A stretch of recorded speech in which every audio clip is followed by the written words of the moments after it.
কিছু মনে না করলে জানতে পারি আপনার হাদিয়া কত টাকা? ভাইরা আমার, আলহামদুলিল্লাহ, আল্লাহ শুকর। প্রথম কথা হলো যে ওয়াজ মাহফিলে বা দিনই কাজে, এমনি তো আমি ওয়াজ মাহফিলে যাই না। আপনাদের এলাকারই ভাই, কি নাম ওনার, হানিফ ভাই বোধহয়, হানিফ ভাই, উনি আমাদের অফিসে লোক পাঠাইছেন। তিনি বলতেছেন যে আমাদের অফিস থেকে লোক নাকি বলছে যে আমরা এই মাহফিল করব। এটা বহু কয়েক মাস আগের কথা, আমাদের মনে নাই। যেহেতু ভাই বলছেন, মুসলমান তো মিথ্যা বলবে না, তাহলে হয়তো আমাদের কেউ বলছে। আমরা সেই ওয়াদা রক্ষা করার জন্য আসছি। আসার ক্ষেত্রে আমি হানিফ ভাইকে আমার অফিস থেকে শর্ত দিয়ে দিছি যে মাহফিল করার পর আমাকে কোনো টাকা পয়সা, কোনো হাদিয়া দিবেন না। এই শর্তে আমি আসতে পারি। আলহামদুলিল্লাহ, ওনার সাথে আমার চুক্তি হয়েছে হানিফ সাহেবের কাছে, আমি খাবো না, কোনো হাদিয়াও নেব না। আলহামদুলিল্লাহ, আমি এখানে খানাও খাই নাই, হাদিয়াও নেব না, ইনশাল্লাহ। চুক্তি করেই আমি আসছি।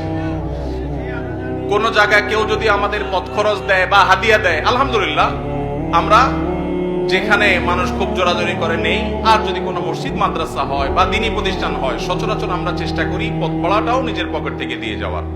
এটা যেহেতু প্রশ্ন খোঁচা মেরে করেই ফেললেন, সেই প্রসঙ্গে বলা, হানিফ ভাই এখানে উপস্থিত আছে, সাক্ষী উপস্থিত আছে, ওনার সাথে চুক্তি করা হয়েছে। যেহেতু মাদ্রাসার মাহফিল, মাদ্রাসার জন্য দুনিয়ার টাকা উঠানো লাগতেছে, একটা মসজিদ নাই, বাচ্চাদের থাকার জায়গা নাই, তাহলে এখান থেকে আমার হাদিয়া নেওয়া লাগবে কেন? আলহামদুলিল্লাহ, আমার চলার মতো ব্যবস্থা আল্লাহ তাআলা আমাকে দিয়েছে, যথেষ্ট দিয়েছেন। অতএব আপনারা বরং মসজিদের জন্য সহযোগিতা করবেন, জমির জন্য সহযোগিতা করবেন, করবেন তো ইনশাআল্লাহ। মাদ্রাসার ছাত্রদের থাকার ভালো ব্যবস্থা যেন হয়, সেজন্য সাহায্য করবেন, ঠিক আছে না ইনশাআল্লাহ? আর আমাকে হাদিয়া দেওয়া লাগবে না, ইমাম সাহেবদের বেতন বাড়াই দিয়েন। ইমাম সাহেবদের বেতন বাড়াই দিবেন তো ইনশাআল্লাহ? ইমাম সাহেবদের বেতন বাড়াই দেওয়ার তৌফিক আল্লাহ তাআলা আমাদেরকে দান করুন। ওলামা ইকরাম ওয়াজ মাহফিলে যারা আসেন, তাদেরকে সম্মানজনক হাদিয়া দিবেন। আমি নিচ্ছি না, আমার আলহামদুলিল্লাহ না নিলেও চলে, এবং মাদ্রাসার মাহফিল থেকে নেই না, অন্য কেউ জোর করলে হয়তো নেই। কিন্তু যারা অন্যান্য ভাইরা আসেন, ওয়াজ মাহফিল করেন, অনেকে আছে রাতে গাড়ি অ্যাক্সিডেন্টে মাহফিল থেকে যাওয়ার সময় পুরো গাড়ি শেষ হয়ে যায়, আছে না? অনেকে আছে গাড়ি অ্যাক্সিডেন্টে নিজে অসুস্থ হয়ে যায়, মারা যায়, রাত বিরাত জাগা লাগে। তাদেরকে সম্মান করবেন, কিন্তু এর মানে এই না যে চুক্তি করে লাখ লাখ টাকা ওয়াজ করে কামায়। এই ওয়াজ ব্যবসায়ীদেরকে আমি প্রশ্রয় দিতে বলি নাই, কিন্তু ওলামাদেরকে সম্মান করবেন। এখানে দুই দিক থেকেই সমস্যা আছে।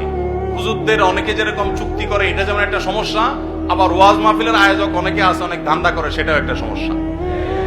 আমি আজ থেকে অনেক বছর আগে, আপনার জেলার নাম বলবো না, যে কোনো এক জেলা মাহফিলে যাওয়ার পর আমি দেখি এরকম মোটা একটা খাম ধরা দিছে আমারে। পরে যায় খুলে দেখি ওখানে টাকার সাথে বাকি সব কাগজ দিয়ে মোটা করে দিছে। এত নিকৃষ্ট মানুষও এই সমাজে আছে।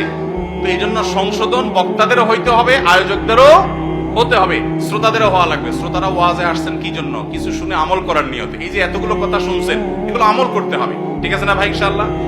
যদি শুধুমাত্র ওয়াজ মাহফিলে আসেন তামাশা দেখার জন্য, তাহলে হবে না, আমল করার নিয়তে আসতে হবে। আয়োজকদের উদ্দেশ্য হবে আল্লাহর সন্তুষ্টি, আলোচকদের উদ্দেশ্য হবে আল্লাহর সন্তুষ্টি, এবং শ্রোতাদের উদ্দেশ্য হবে কি? আল্লাহর সন্তুষ্টি। আল্লাহ তাআলা আমাকে, আপনাকে, আমাদের সবাইকে ইখলাসের সাথে কাজ করার তৌফিক দান করুন।